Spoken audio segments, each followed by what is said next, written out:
Hi, I'm Adrian and welcome to part 3 of my exhaustive and exhausting in-depth look at Chuck Berry's Johnny B Goode. In the first video I looked at that famous introduction. In the second video I did some of the rhythm guitar parts. In this video I'm going to be looking at the solos, and I suppose the guitar solos are probably the lesser known parts of this song really. Everybody knows that introduction. Everybody can probably play through the blues in B flat to get the rhythm guitar stuff. But the solos are actually really great as well. There's some really good stuff in there to learn. Hope you're going to enjoy it, and without any further ado, let's get on with it. Tons of great licks in this solo, and all of the Chuck Berry trademarks are there, I think. So once again, we're in the key of B flat, and all of this solo is played in and around this area of the neck, so the 6th position. And like with the introduction, you might like to think of this solo in terms of notes from the minor pentatonic scale or the B flat major pentatonic scale, or else perhaps just as B flat chord tones or chord tones from the 1, 4 and 5 chords in the blues, with some extra added extensions in there. But let me take you through the solo then, phrase by phrase. We've actually got two 12-bar choruses worth of soloing here, and each half of those of the solo opens with the same idea. We've got this happening.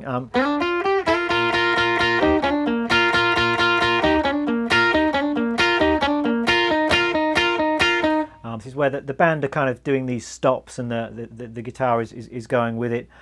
We're starting off with this little lead in, a bit like the introduction to the song actually, except the notes are 7 on the G, 6 on the B, and then 8 on the G. So the introduction goes like this. I think if you listen closely, the start of the solo, you've got the 8th fret on the G instead of on the B. So into some double stops here. This is the 6th fret on the top 2 strings, playing that 5 times. Then we've got a double stop at the 8th fret on the B and the G, just flattening down my 3rd finger to play that. And then I've got a quick hammer on from 6 to 7 on the G, and then I'm playing that B flat root note there, 8th fret on the D. So it's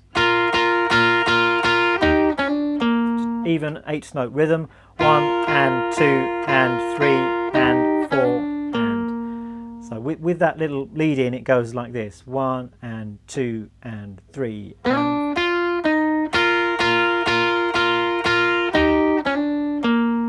Then we just repeat that same thing again.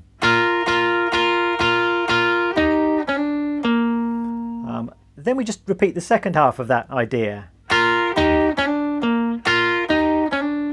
So it's just the 6th fret double stop, the 8th fret double stop, and then that hammer on, and then the B flat note. So, and then we've got,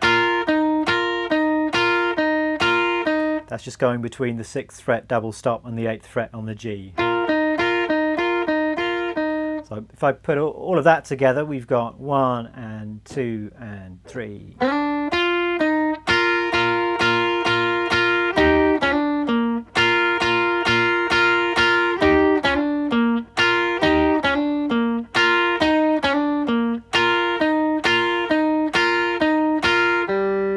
Then next little phrase we've got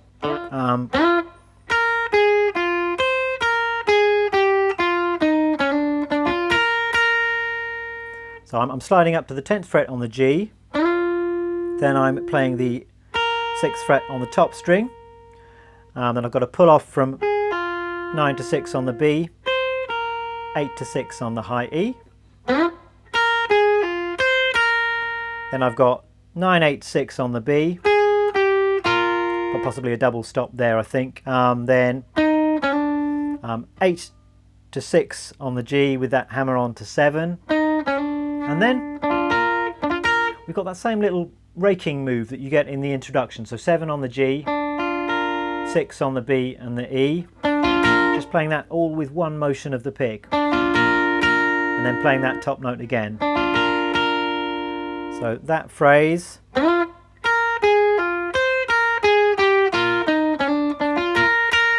goes like so.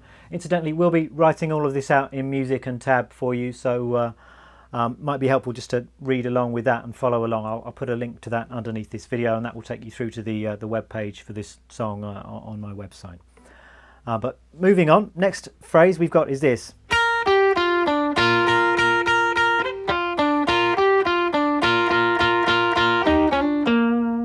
So more of sort of similar ideas really. It's kind of major pentatonic and some double stop things in there, but we've got 6 on the top string, 8 to 6 on the B, 7 on the G. So and then 6th fret on the top string 4 times. I think sometimes there you can hear the 6th fret on the B as well. Occasionally there's a double stop, so you don't have to be too fussy with this. I think you can play it fairly wildly and loosely if you want to. So then we've got the same 6, 8 to 6 and 7, and then the double stop, 8 to 6 on the B, 7 again, and then double stops on the top string, double stop 8th fret on the B and the G, hammer on from 6 to 7, and then down to our B flat on the D. So all of that is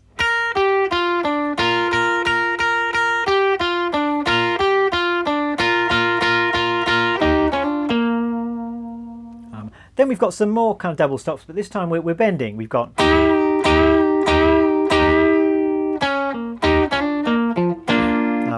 nice kind of growling kind of double stop bends here. We've got it's just again it's that 8th fret double stop on the B and the G, but this time we're just pulling both of those strings down. I like to pull them down towards the ground. You could push those strings up instead if you prefer, but I think we're doing that 4 times, then 6 on the G, 8 on the B, and then our 8th fret double stop, hammer on, and then I'm playing 8th fret on the D to 8th fret on the A, and playing a little B flat triad at the end. It's a little bit indistinct on the recording to hear what happens at the end of that phrase, but that's what I make it. And that's the end of the first 12 bar solo. So if I put all of that together for you slowly, sounds like this.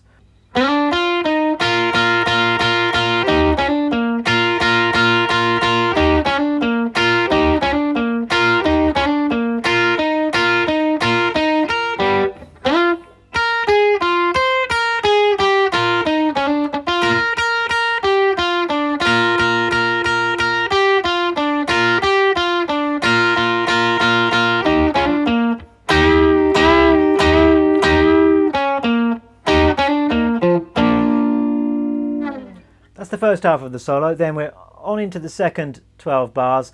That starts in exactly the same way, so I don't need to take you through all of that again, but we just got this.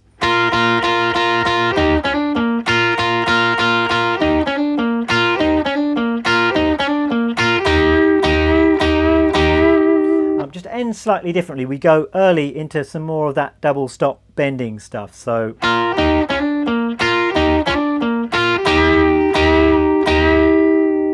exactly the same double stop bend. I think we're just doing it 3 times. And then we're into some more of this trademark Chuck Berry kind of that kind of stuff that we heard in the introduction. Again, it's just going between those 2 notes, the bend at the 8th fret and the 6th fret on the B string, possibly the double stop there. But the interesting thing is just the way the rhythm falls. So this is where you might need to count it out or to just listen closely to the original recording. But it's something like this. It's 2, 3, 4, 1.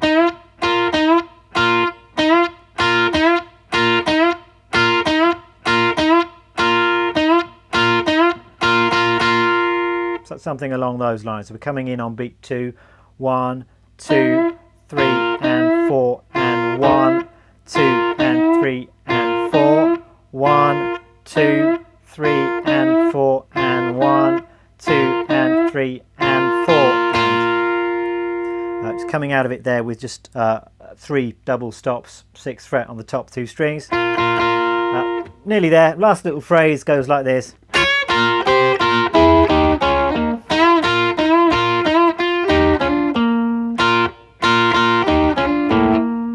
So we've got a bend, little kind of quarter tone bend, 9th fret on the top string, double stop at the 6th fret, and then we've got again double stops on the top 4 strings. We've got the 8th fret to the 6th fret, and then double stops on the B and the G. We've got 9, 8, 6, then 8th fret on the D. So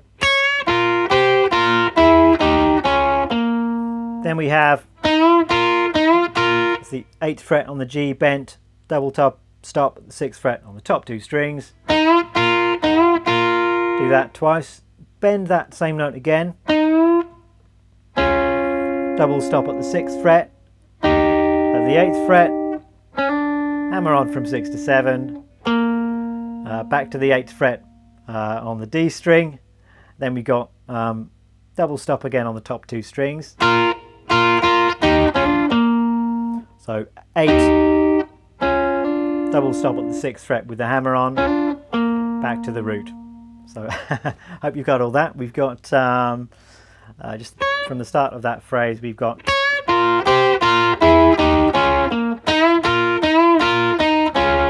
sorry, it's there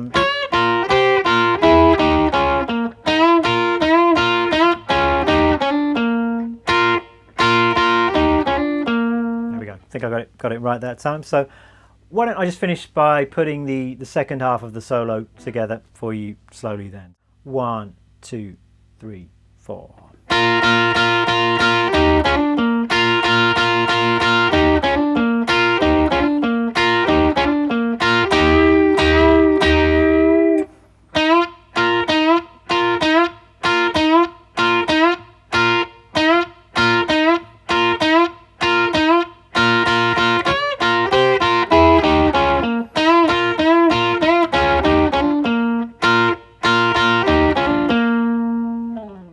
Well, there we go. Thanks for watching. If you've stayed with me through all 3 of these videos, then I definitely applaud your commitment and fortitude. I really hope you enjoy learning to play this song.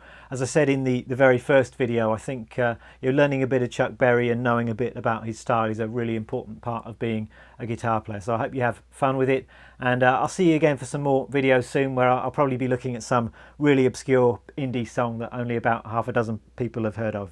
But take care and see you again soon. Bye bye.